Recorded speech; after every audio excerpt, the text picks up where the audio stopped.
termina en la sentencia, porque hay muchas aristas y muchas situaciones propias de cada proceso que llegan a determinar que un proceso llegue o no llegue a sentencia, ¿no? Por ejemplo, se presenta una denuncia, una persona presenta una denuncia, el Ministerio Público comienza las diligencias preliminares de investigación y logra determinar que los hechos denunciados no revisan las características de la posible comisión de un hecho punible. O puede ser que revista las características de un hecho punible, pero no se pueda eh, individualizar a la persona que comete el hecho punible. Entonces, ni siquiera llega a una primera declaración esa noticia criminal, esa denuncia, esa querella, esa prevención policial. Y les pongo los dos casos, ¿verdad? Alguien presenta una denuncia y dice, fíjese que le vengo o presenta su denuncia en la policía y dice, mire, vengo a denunciar al señor Juan Pérez, quien puede ser ubicado en la primera calle, segunda avenida, en numeral 230 de la zona 1 del municipio de Villacanales, aldea Boca del Monte. Y la denuncia que vengo a presentar en contra de este señor es porque él es brujo y él mediante una foto que obtuvo mía, no sé de qué forma, hizo un conjuro y me metió un sapo en la panza y yo desde que me metió el sapo en la panza pues estoy sufriendo de dolencias y molestias físicas de salud, ¿verdad? Entonces el Ministerio Público comienza una investigación. Para empezar, es que le metan un sapo en la panza es un hecho punible, solo si lo hace de manera quirúrgica, ¿verdad? Que obviamente que le haga una operación y lo duerman, le aperturen el estómago y solo vamos a dejar que un par de compañeros se conecten ustedes. O de hecho, solo es uno. Entonces, de manera quirúrgica, obviamente ahí sería así un tipo penal, pero mediante un conjuro o una situación, tida, pues no va a ser un hecho punible, ¿verdad? O sea, no existe tal situación donde mediante un conjuro, una oración o una situación parecida, o un entierro, cualquier cosa así, le metan un sapo a uno en la panza, ¿verdad? Aunque, obviamente, pues uno respeta la creencia de las personas y evidentemente, pues parte del folclore de nuestros países de América Latina es la creencia en este tipo de situaciones y bueno, entonces, pero una cosa es que uno respete las creencias y otra cosa distinta es considerar que pues existe la comisión de un hecho punible por una situación parecida, ¿verdad? Va. Entonces, partiendo de ello, entendemos esta situación. Si se presenta la denuncia, etcétera, etcétera, etcétera, y las personas, y el Ministerio Público, ¿qué es lo que va a hacer? Va a llegar a una conclusión de que los hechos denunciados no constituyen la comisión de un hecho punible, entonces va a presentar o va a desestimar el caso, ¿verdad? Ese es el primer supuesto. El siguiente supuesto va a ser de que los hechos denunciados sí sean un hecho punible, pero no se pueden individualizar a la persona ¿cómo se llama? Que comete el hecho punible. Y les pongo un ejemplo muy, muy puntual y lamentablemente muy común. Eh, ¿Quién no hay en su vehículo y se para un motorista a la par y le pone una pistola y le tiene que entregar las pertenencias o el teléfono celular al motorista que se pone a la par? Creo que hay muchas personas y en el grupo de aquí de estudiantes, pues nos habrá pasado que en alguna vez hemos tenido alguna experiencia que nos hayan asaltado en la calle, ya sea en el carro o caminando. Entonces, ¿ese es un hecho punible? Sí, porque pues obviamente le ponen una pistola a uno y uno le entrega el teléfono, ese delito se llama robo agravado, ¿verdad? Porque hay un arma. Y está tipificado en el Código Penal como un hecho punible. En efecto, el artículo 252 nos establece cuáles son esos presupuestos o cuáles son esos verbos rectores para establecer el hecho punible que es el robo agravado. Pero si la persona llevaba casco, la moto en la que iba no llevaba placas, hay un seguimiento hasta donde llegan a un punto ciego donde ya las cámaras no pueden poder determinar hacia dónde se fue la persona, ¿será que el Ministerio Público va a estar en capacidad de poder individualizar a esta persona que se robó las pertenencias del agraviado? La mayoría de veces no. Algunas veces pues sí, porque los teléfonos tienen activación de GPS y pueden ubicar los teléfonos cuando pues se presenta la denuncia en un tiempo prudente y la policía todavía realiza estas diligencias y ubican por la activación del teléfono. Se puede dar en algunos casos la ubicación de la persona y la individualización de la persona que pueda tener en ese momento el teléfono en la mano, que no necesariamente siempre es la persona que se robó el teléfono, ¿verdad? Entonces, en esos casos también se desestima porque, no obstante, sí es un hecho punible, pero no se puede individualizar a la persona. En todo caso, ya no se puede proceder porque una parte fundamental de la noticia criminal es saber quién es la persona que es la sindicada, o es decir, contra quién se inicia una persecución penal. Si no se puede dar este hecho, pues evidentemente, pues no se puede, no puede proceder y se desestima también, no obstante que es la comisión de un hecho punible. Y es lo que a veces son cifras alarmantes, pero así también es el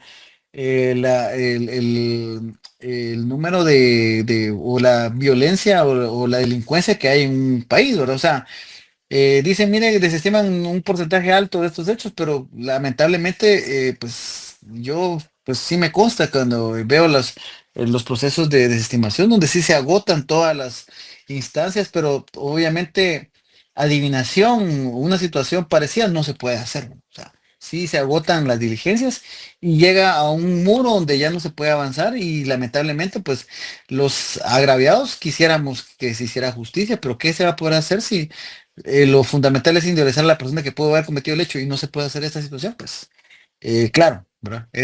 También estoy de acuerdo que hay muchos casos donde también hay negligencia de las personas que investigan y por eso, pues, a mí más negligencia es que ese muro, pues, tal vez no es tan alto como para poder continuar con la investigación, pero es pura negligencia de las personas que realizan la investigación, ¿verdad?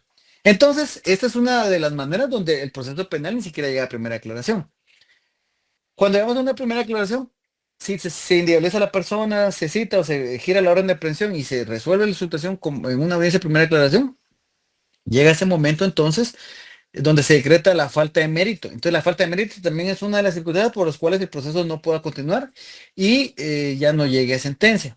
Pero imaginemos que se da el auto de procesamiento, se dicta el auto de medidas sustitutivas o el auto de prisión preventiva, se fija el tiempo de investigación, se presenta el acto conclusivo, se discute el acto conclusivo. Si se sobresee el proceso, no se llega a sentencia. Si se clausura el proceso, no se llega a sentencia, por lo menos en ese momento. Si se dicta un procedimiento de abrevio, ahí el juez contralor emite sentencia. Y si se dicta un auto de apertura a juicio, pues posteriormente eso se lleva a la audiencia de ofrecimiento y se lleva a debate. Y ahí se lleva a sentencia. No obstante que recordemos que se puede dar un criterio de oportunidad aún en el tribunal de sentencia, etcétera, ¿verdad? Bueno, pero es en estas condiciones normales cuando se dicta un auto de apertura a juicio o se da un procedimiento de breve o una aceptación de cargos cuando llegamos a este punto de la sentencia. Y por eso que le digo que la sentencia es de las partes fundamentales, ya que es la finalización del debate es mediante una sentencia. Después de la deliberación del tribunal de sentencia, pues emiten esta resolución judicial, que es la sentencia. A ver, solo para recordarles, ¿cuáles son en cuáles se dividen las resoluciones judiciales? A ver, ¿se recuerdan? Decretos, autos y sentencias. Decretos, autos y sentencias. Muy bien, jóvenes, muy bien. ¿Qué resuelven los decretos? Cuestiones de mero trámite. Cuestiones de mero trámite. Muy bien, así me gusta que estén aplicados e instruidos, dirían. ¿Qué resuelven los autos? Resoluciones, bueno, resuelven cosas que no son de simple trámite y tienen que ir razonados. Muy bien, son resoluciones que resuelven parte del fondo, que no le ponen fin al proceso. Al proceso. Al proceso y deben ir fundamentados, es decir, tienen que llevar una parte considerativa. Las resoluciones, como son de mero trámite, pues no, téngase por recibido, presente para su momento procesar oportuno, cuestiones así que son los decretos, ¿no? Los autos, pues evidentemente tienen que tener una parte considerativa y que la parte considerativa usted ya llevaron lógica jurídica, ya, ¿verdad? Sí, como en el quinto semestre creo que se va, o algo así. Va, la lógica jurídica, si se recuerdan sus clases de lógica jurídica, ahí están los silogismos, ¿verdad? Está la premisa mayor, la premisa menor y la conclusión, ¿verdad? Que la premisa mayor es la ley, la premisa menor es la acción y la conclusión es lo que resuelve el juez, ¿verdad? Entonces, eso es un auto, o sea, hay una parte considerativa donde dice, según el artículo tal, tal, considerando que nuestra ley adjetiva en su artículo tal establece que, considerando que también para el efecto de nuestra, considerando que en la presente caso el señor fulano de entonces en tal sentido se resuelve, por tanto, y ese es un auto, ¿verdad? Bueno, y la sentencia es la resolución judicial definitiva dictada por el Tribunal de Sentencia, mediante la cual se concluye el juicio oral y público. Esto es en el procedimiento común, ¿verdad? Porque también tenemos sentencias en procedimiento abreviado y también tenemos sentencias en aceptación de cargos. La sentencia en procedimiento abreviado no es dictada por el Tribunal de Sentencias, sino es dictada por el juez contralor. Pregunta de examen. Y en aceptación de cargos, pues indistintamente, porque se puede aceptar cargos con el juez contralor y también con el Tribunal de Sentencia. Entonces, lo importante acá es entender que mediante la sentencia se concluye el juicio oral y público. ¿Sí? El proceso penal, en el caso que sea ante juez y contralor, contiene el procedimiento de culpabilidad o inocencia. Esto sí es en el caso del Tribunal de Sentencia, porque en los casos de bueno, en los casos del procedimiento de grado se puede absolver también y en los casos de la aceptación de cargos también se puede absolver, pero difícilmente pues porque hay una constatación de los hechos por parte de la misma víctima, aunque del mismo agraviado, del mismo sindicado, pero aunque recordemos que no se puede utilizar su declaración para en contra de sí mismo, pero obviamente pues es una situación que cuando hace uno el análisis y concluye que los medios de prueba conforme a la aceptación de cargos o a la aceptación de los hechos descritos en la acusación y la participación en él, pues son congruentes con los medios probatorios, pues evidentemente la mayoría de sentencias van en el sentido que son condenatorias, ¿verdad? Entonces, pero acá en la sentencia, en un tribunal de sentencia, pues ahí sí que tiene que haber no un mayor convencimiento, sino de que debe haber una certeza de que los hechos que se están denunciando, o que se están denunciando, se dan por probados con los medios probatorios. Entonces, aquí dice del acusado, la imposición de la pena o medida de seguridad o la absolución y se resuelve las cuestiones civiles derivadas del delito, reparación del daño. Debe ser escrita y debidamente fundamentada. ¿Sí? O sea, obviamente, si un auto debe estar fundamentado, la sentencia no menos, ¿verdad? Entonces, bajo eso, seguimos. ¿Cuáles son las sentencias, clases de sentencias? Las sentencias penales pueden ser de dos tipos fundamentales.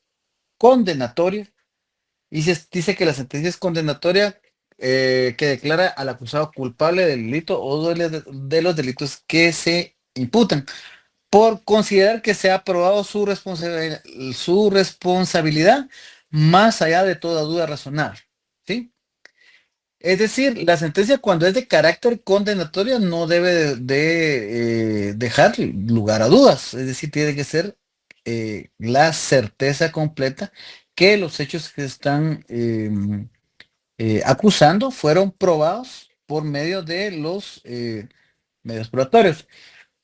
Repito, no es el tribunal el que acusa o el que absuelve. El tribunal únicamente diligencia los medios de prueba y es la prueba la que determina la culpabilidad o inocencia de las personas. Corresponde también la habilidad que tengan Ministerio Público y Defensa Técnica para establecer que esos medios de prueba, los medios de prueba son suficientes para que no quede esa duda razonable o generar esa duda razonable en el tribunal.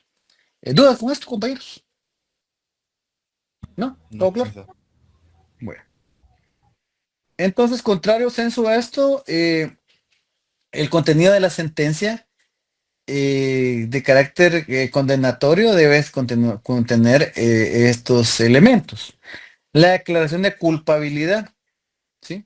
Es decir, porque se establece que la persona es culpable de la comisión de un hecho punible. Entonces, en nombre del pueblo de la República de Guatemala, ese tribunal considera que el señor fulano de tal es autor, es responsable de la comisión del delito de tal y tal y tal y tal, regulado en el artículo tal y tal y tal y tal. Artículo 386, la calificación jurídica del delito, ¿verdad? Bueno, la imposición de pena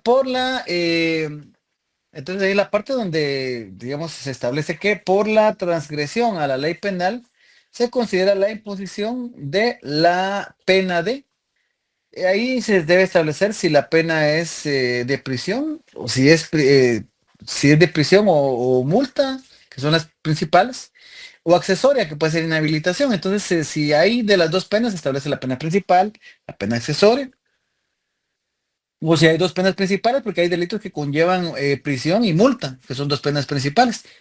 Y alguna accesoria en ocasiones, que es una inhabilitación. Entonces, por la transgresión de la ley penal se le impone la pena de 5 años de prisión, pueden ser conmutables a razón de 20 quetzales diarios y una multa de 300,000 quetzales, así como la inhabilitación especial del ejercicio de la función notarial, el tiempo que dure la presente sentencia. Eso sería, digamos, esta parte en particular, la imposición de la pena, que debe establecer la sentencia sí o sí, cuál es la pena que se impone. Eh, la fijación del plazo de prueba si se suspende la ejecución de la pena. Si tienen a la mano el artículo, el Código Penal, alguien que me lea el artículo 72 del Código Penal, por favor.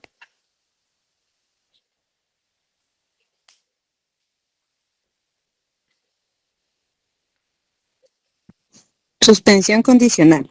Ujú. Al dictar sentencia, podrán los tribunales suspender condicionalmente la ejecución de la pena.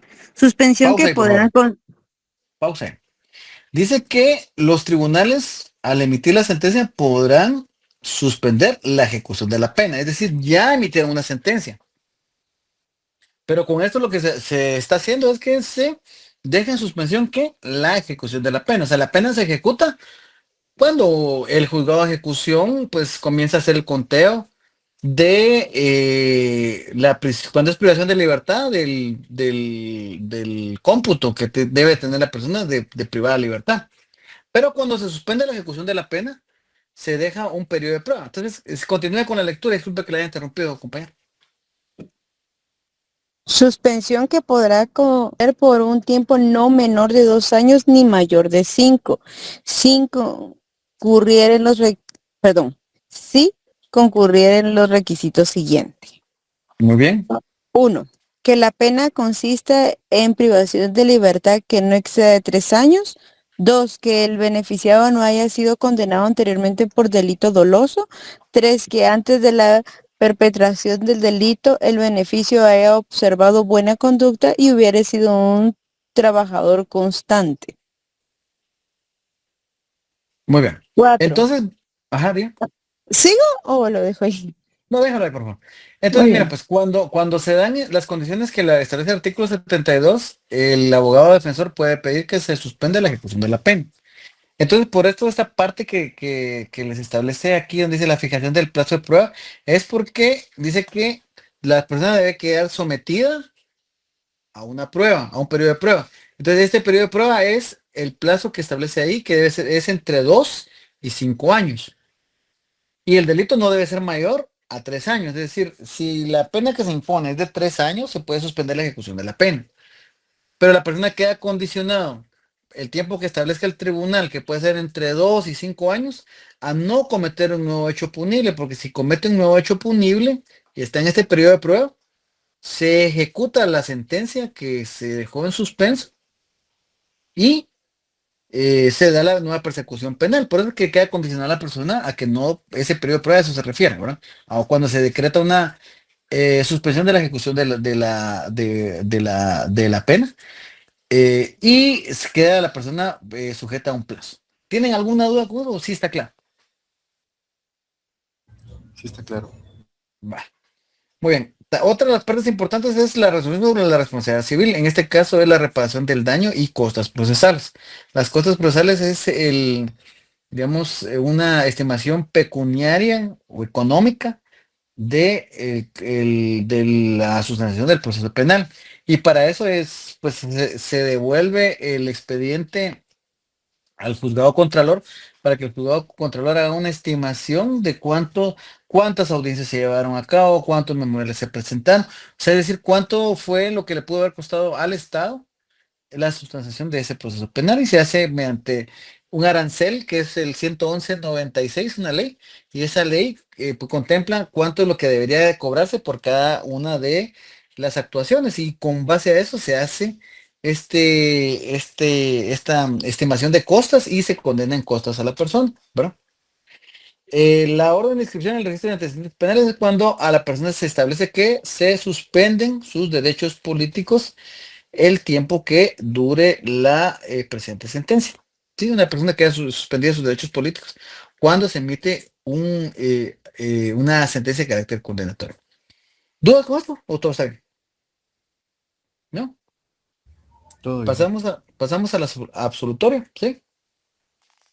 Muy bien, entonces la absolutoria es la sentencia que declara al acusado inocente del delito imputado, o aunque se haya cometido el hecho, no es penalmente responsable, que les explicaba yo la clase anterior, que una persona puede ser declarada inocente, o sea, quiere decir que existe la certeza que la persona no cometió el hecho punible, o puede ser que la condena sea que la persona no se logra demostrar la culpabilidad del sindicado. Que no es lo mismo, dijimos, ¿verdad? Una es que la persona, hay la certeza que él no fue, y en la otra queda la duda razonable que la persona pudo haber sido, pero genera esa duda razonable. Y ante esa duda razonable, pues lo que corresponde es absolver. El contenido de esta sentencia es la declaración de inocencia del acusado, alterar el artículo 387. La orden de su libertad inmediata si estuviera detenido, salvo que esté privado de libertad por otra causa. La cesación debe cesar toda medida de coerción impuesta. En el caso que no esté detenido, por ejemplo, si existe prohibición de salir del país, si existe arresto domiciliario, etcétera, etcétera, se deben cesar todas las medidas de coerción impuesta. Y la restitución de objetos secuestrados que no sean de carácter ilícito, es decir, si hay algún bien, alguna pertenencia a la persona que está sujeto a secuestro, que no sea de carácter ilícito, debe devolverse en ese momento. Y la resolución sobre la no procedencia de la responsabilidad civil, cuando sea el caso de que existen pretensiones civiles y están absolviendo a la persona, entonces se debe pronunciar el tribunal de que no es procedente la responsabilidad civil. ¿Dudas con esto, compañeros? ¿No? Muy bien, No, licenciado. muy bien. El fundamento entonces de la sentencia absolutoria, ¿cuándo se da? Dice cuando no se aprueba la existencia de un hecho delictivo, es decir, después de que se analiza todo, no se podrá determinar o probar la existencia de un hecho delictivo. Y eso es bien común. Bueno, obviamente, cuando hablamos de hechos delictivos, nos viene a la mente, dice, ¿cómo van a llegar a sentencia y no se puede probar que la existencia de un hecho delictivo? Mejor lo hubieran dejado en la audiencia de estimación, en una estimación, ahí se hubiera acabado el proceso. Le hubieran evitado ese gasto oneroso al Estado de la primera declaración, de la intermedia, etcétera, etcétera, etcétera, etcétera, ¿verdad? Pero sí se dan las condiciones, o sea, sí se dan estas situaciones, eso no hay lugar a dudas. Porque, y es donde digo yo, o donde me imagino que ustedes como estudiantes deben pensar, no, hombre, si una persona robó a otra y la otra denuncia que fue asaltado, ¿cómo no va a ser delito? O si una persona se murió porque le dispararon con proyectiles de arma de fuego, no se va a establecer que no es delito, pero, o sea, es en el juicio oral donde se debe probar si en efecto es el hecho que se denunció es constitutivo de delito. No, y les ponía el ejemplo, les explicaba, les comentaba el ejemplo en clase anterior de la persona que había denunciado una supuesta violación, pero al finalizar de todo, de la investigación, pues se generó esa duda de que pues no se pudo comprobar la existencia de un hecho delictivo por el cual se estaba dando persecución penal a esta persona. En los casos que es muy frecuente, estos son en los delitos, digamos, como de cuello blanco, ¿verdad? Que son indilgados a personas que tienen el manejo del erario público y hay algún hecho denunciado. Y cuando se llega a la conclusión de que, pues, las situación que se denuncia no es un hecho delictivo, sino es una cuestión de carácter administrativo que pudo haberse dirimido en la vía de lo contencioso administrativo o por otra vía, es en sentencia donde se logra establecer esa situación. ¿Por qué? Porque las partes, tal vez con el juez contralor no lo hicieron ver, o quizás sí lo hicieron ver la defensa técnica de que era una cuestión de carácter administrativo y que no había la existencia del delito. Sin embargo, pues muchos juzgadores con eh, la finalidad de que, pues, por las etapas procesales que en audiencia primera que son probabilidades, le da viaje a las probabilidades, y no, aquí que en la intermedia, y en la intermedia, bueno, le sigue dando prioridad porque dice, bueno, que sea en el debate donde se discuta. Entonces, muchas veces por esa falta de valor, de no decretar una falta de mérito, no decretar un sobreseimiento, sean a instancias de que hasta en la sentencia se logra establecer que la existencia del hecho denunciado no es constitutiva de delito, ¿verdad? O sea, el hecho denunciado no constituye un delito, ¿verdad? También se da una absolutoria cuando no se aprueba la participación de la acusación, es decir, es la comisión de un hecho punible, eh, vean ustedes, a una persona la capturan y dicen, bien, sí, hay una persona fallecida y a esta persona la capturaron cuando iba huyendo cerca de donde la persona le dieron muerte con proyectiles de arma de fuego. Y cuando lo capturan a la persona, ¿llevaba arma de fuego? No. Eh, Le preguntan a los testigos, sí, yo vi cuando él le disparó y él salió corriendo. Ah, ok, entonces se lo llevaron. ¿Hay cámara? No hay cámara. Solo lo único medio probatorio es un testigo que dice que cree que él fue, que no está seguro, pero se parece a la persona que le disparó. ¿Le encontraron arma de fuego? No. Le hicieron el barrido atómico para detectar rastros de pólvora en las manos de la persona y no le encuentran ese residuo de pólvora. Es decir, la persona no ha accionado un arma de fuego. Entonces, en estos casos, ¿será que se podrá probar la participación del acusado en este hecho punible? Seguramente no, porque solo un testigo que dice que lo vio, pero, o sea, eso no es congruente con los demás medios probatorios porque no encuentran el arma de fuego. Hay otro testigo que dice que las características físicas de la persona que dispara es distinta a este que capturaron. Entonces, es destinada a esta acusación a que sea decretada una sentencia de carácter absolutorio, porque sí existe la comisión de hecho punible. Hay una persona que le dieron muerte con proyectiles de arma de fuego, pero no se puede comprobar la participación de esta persona que capturaron y que alguno de los testigos dijo que considera que él pudo haber sido, ¿verdad? Dice, cuando la prueba producida generó dudas razonables sobre la culpabilidad, se aplica el principio de indubio honrado, es decir, ante la duda debe procurarse lo que le beneficie mejor al sindicado. Eh, Se produce la prueba y pues no está seguro el tribunal que con este medio de prueba se logre determinar la culpabilidad o no del sindicato. Es decir, por ejemplo, decía, la declaración testimonial dice, sí, mire, yo creo que él fue. Va, ¿cómo era la persona? Era así gordito, chaparrito, y entonces cuando vemos el sindicado mide 1,80 y no es gordito, ¿verdad? Es flaco, entonces no, esta persona no es, ¿verdad? Y la cárcel tal vez lo pone gordo a uno, pero no lo hace creer, o lo pone flaco, ¿verdad? Porque no come, pero difícilmente lo va a poner más alto, ¿verdad? Entonces, así, ¿verdad? Entonces, genera una duda razonable en el tribunal y por eso también se absuelve, ¿verdad?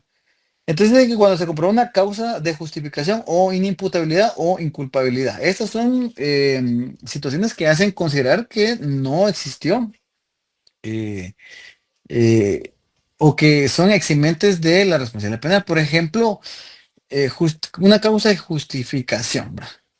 La causa de justificación es que una legítima defensa. Sí le dio muerte porque la persona se la abalanzó con una, no sé, un machete y la persona tenía un arma de fuego, sacó el arma de fuego y le disparó. Y no lo quería matar, pero lo mató, ¿verdad? Fíjense que yo tuve un proceso donde un policía privado de un supermercado de un municipio de cercanías de la ciudad de Guatemala, estaba cuidando él el supermercado y unas personas estaban retirando del supermercado con productos que estaban robando del supermercado escondidos y él entonces los quería registrar y las personas no se dejaron. Una de estas personas viene y sale a la calle y arranca uno de estos postes que sirven para guardar parqueo, o que los ponen así como para guardar parqueo, arranca y se le abalanza al policía con el poste a quererle golpear con el tubo, un tubo. Y el policía saca, bueno, no saca porque era una escopeta, entonces se le pone enfrente y dice que no avance y pues, la persona se le abalanza y entonces le deja ir un escopetazo, ¿verdad? Hay una causa de justificación definitivamente sí, él está en ejercicio de sus funciones, está bajo una amenaza directa Y si no tiene la escopeta para ese tipo de situaciones, ¿para qué más la puede tener? ¿Verdad? De adorno no la va a tener. Ahí, afortunadamente para este agente de seguridad privada, no llegó a sentencia si nos quedamos en audiencia de primera aclaración y le decretamos la falta de mérito. Pero, por ejemplo, si se hubiera dudado que era suficiente, porque se acredita que la persona fue herida con munición de una escopeta y que se mira en el video que la persona dispara con escopeta y que el juez hubiera considerado distinto, dice no, auto de procesamiento. Y en etapa intermedia dice no, auto de apertura de juicio. Seguramente en sentencia pues no hubiesen podido probar o hubiese podido probar esa causa de justificación de la persona.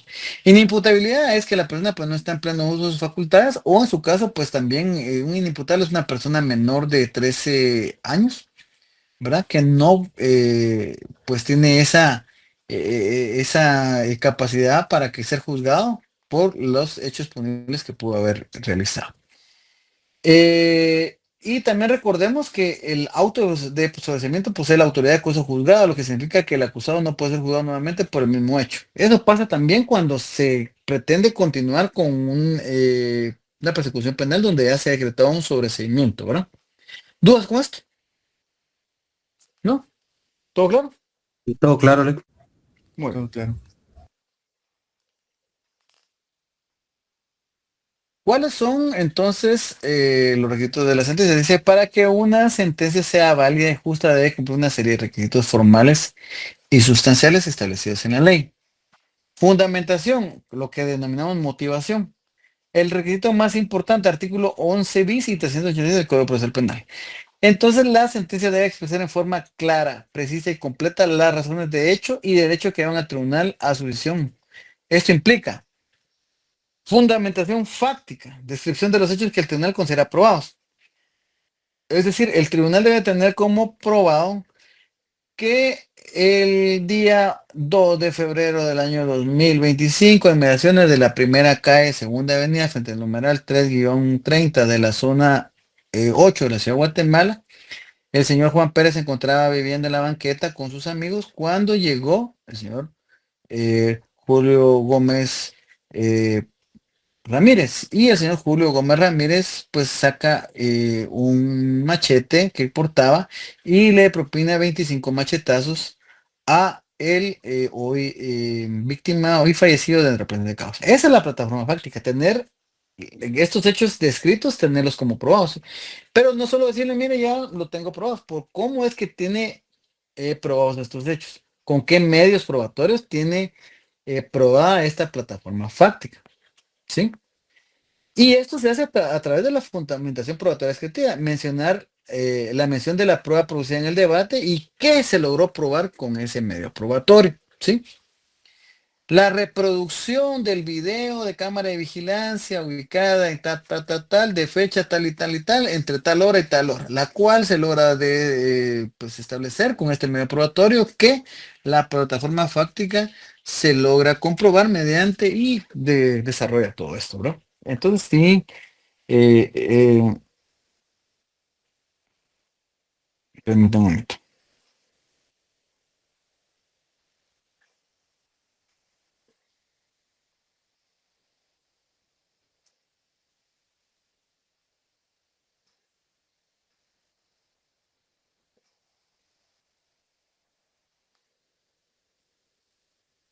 Bueno, eh, fundamentación probatoria intelectiva, la valoración de la prueba. ¿Cómo se valora la prueba, dijimos, en el proceso penal? ¿Mediante qué sistema?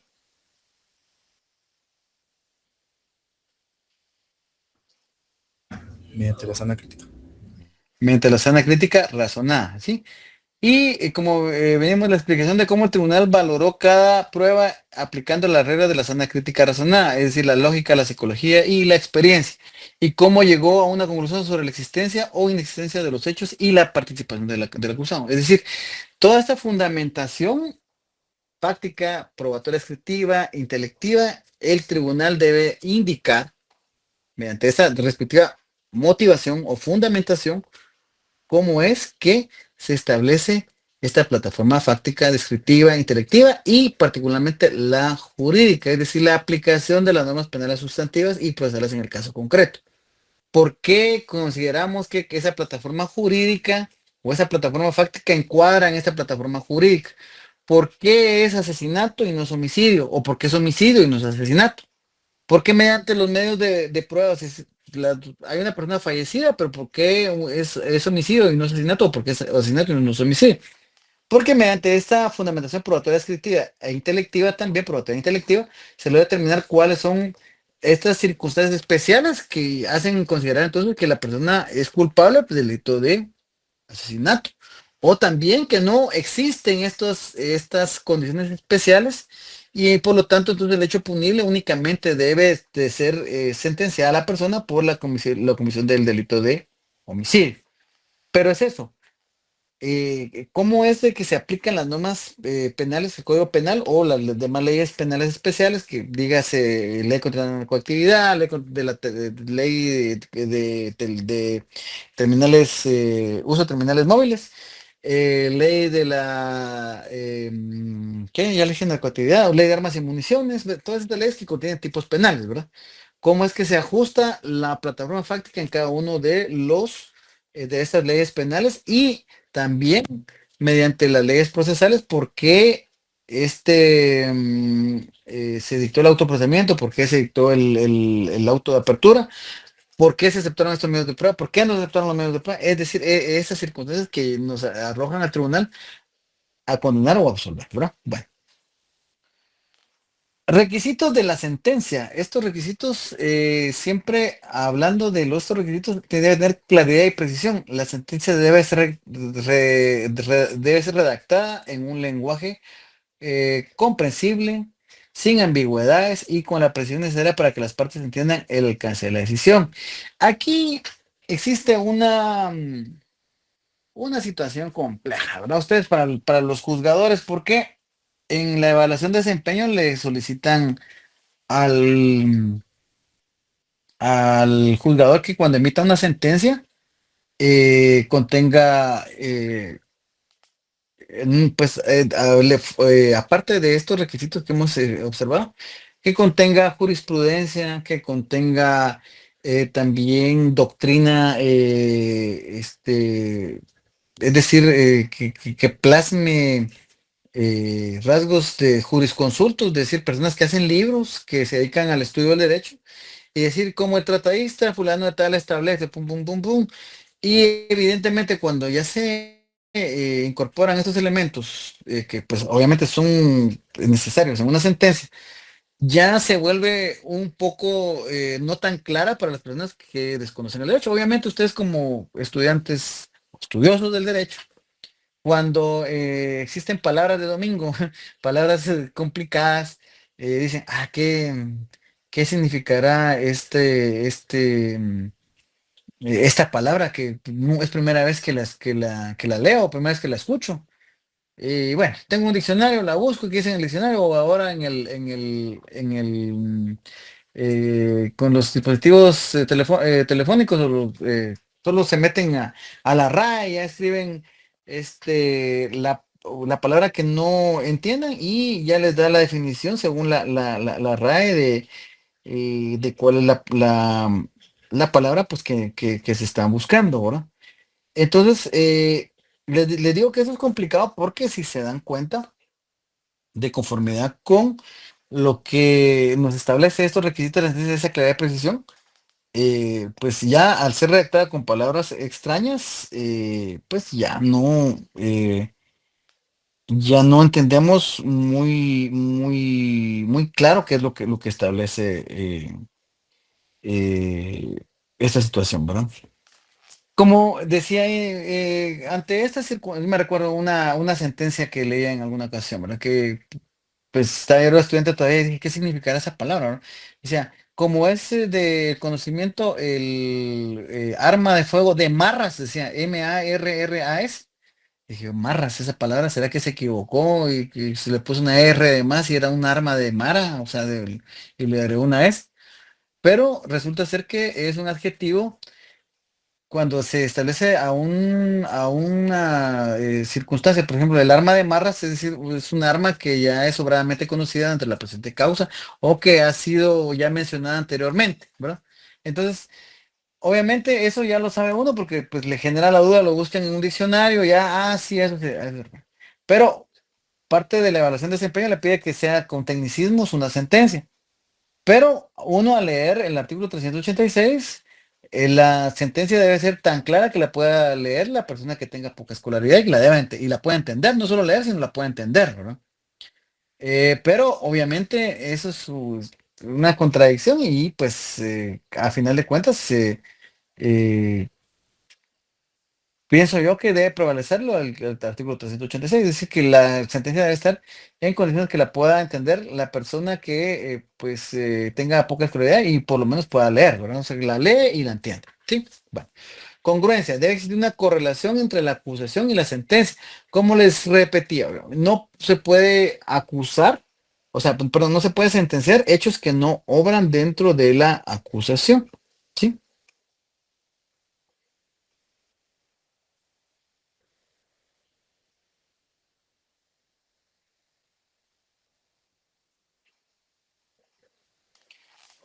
Eh, Debe existir no se pueden sentenciar a una persona por hechos distintos que obren, que no obren en la acusación, ¿verdad? Si los hechos están encuadrados en la acusación, eso debe ser.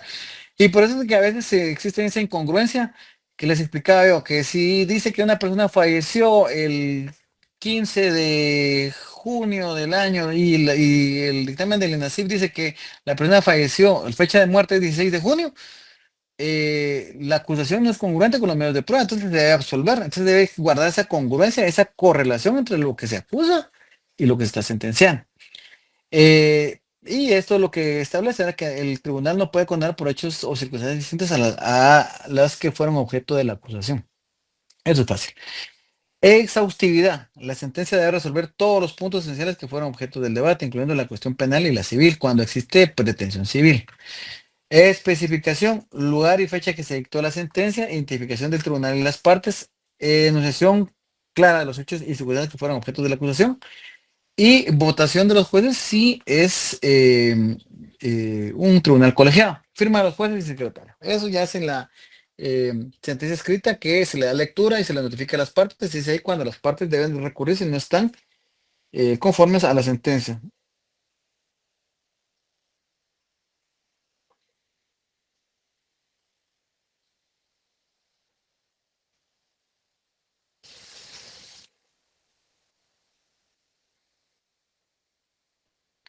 Muy bien, ¿dudas hasta acá? ¿O todo está claro? ¿No? Hablemos entonces de los vicios de la sentencia. ¿Qué son los vicios de la sentencia? Los vicios son estos defectos o errores que afectan su validez y que pueden generar que se pueda dar una anulación o modificación de la sentencia a través de los recursos. ¿Sí? La falta de fundamentación, cuando es deficiente, contradictoria o insuficiente, es el vicio más común y grave. Ocurre cuando el tribunal no explica las razones de su decisión, las explicaciones son ilógicas, contradictorias o no abarcan todos los puntos esenciales. Cuando se da la inobservancia de las reglas de la sana crítica razonada, cuando el tribunal valora la prueba de manera arbitraria y ilógica contra la experiencia, los principios de la lógica sin justificar su razonamiento. Es decir, la forma de que se le da valor probatorio a los medios de prueba deben ser conforme a la regla crítica razonada. Si estas formas de valorarla no son congruentes a la sana crítica razonada, pues evidentemente esto es un vicio en la sentencia y da objeto a la anulación o modificación, ¿verdad? Y quebrantamiento de las formas esenciales del procedimiento. Si el tribunal dictó la sentencia en haber cumplido los requisitos formales indispensables del debate o de la sentencia, por ejemplo, que no dio la última palabra al acusado, no respetó la publicidad, la sentencia no fue firmada, etcétera, pues son vicios a la misma y da objeto también a que la misma sea anulada o modificada. ¿Dudas con esto? ¿No? Otra de los vicios comunes es error en la aplicación del derecho sustantivo.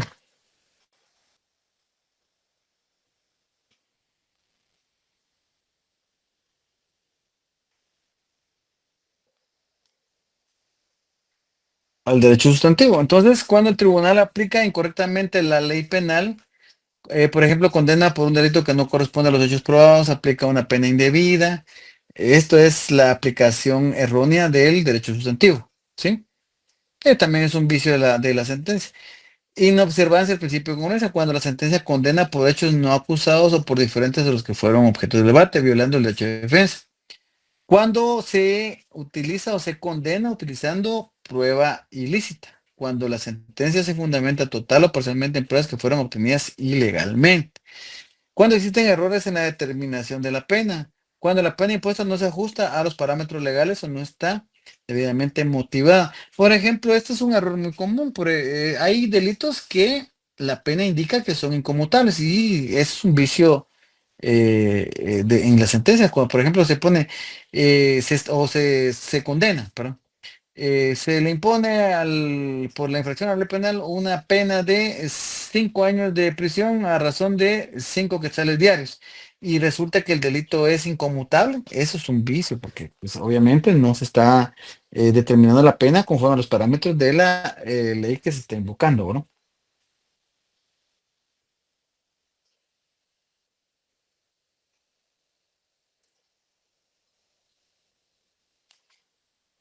Muy bien.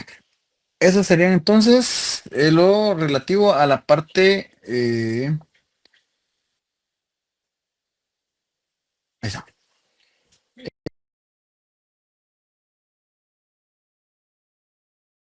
La parte doctrinaria de la sentencia.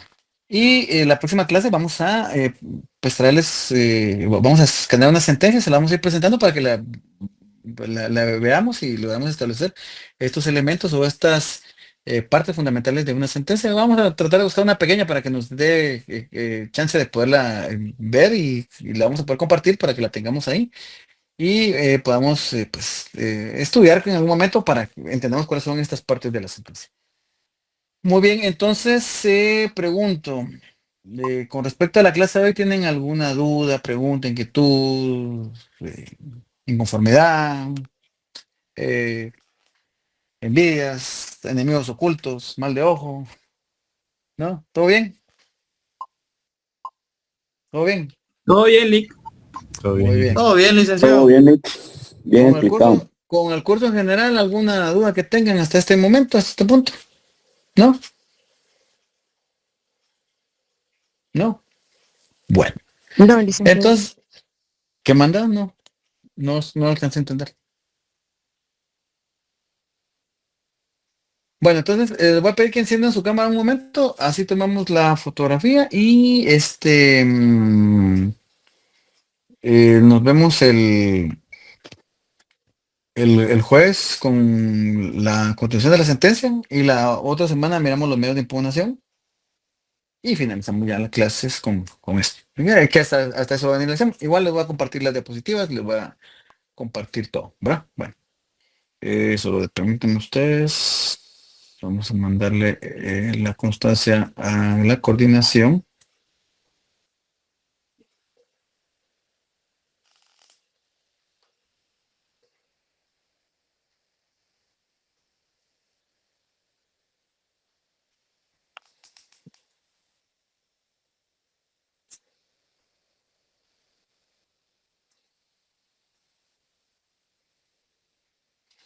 Muy bien, entonces ya, muchas gracias. Si no hay más dudas, igual, eh, sí, ¿qué manda? ¿No? Va. Miren, hoy es mañana ya tengo terminado de calificar los trabajos y vamos a anexarlo con la nota que ya tienen y vamos a estar publicando, si Dios lo permite, ya esta semana.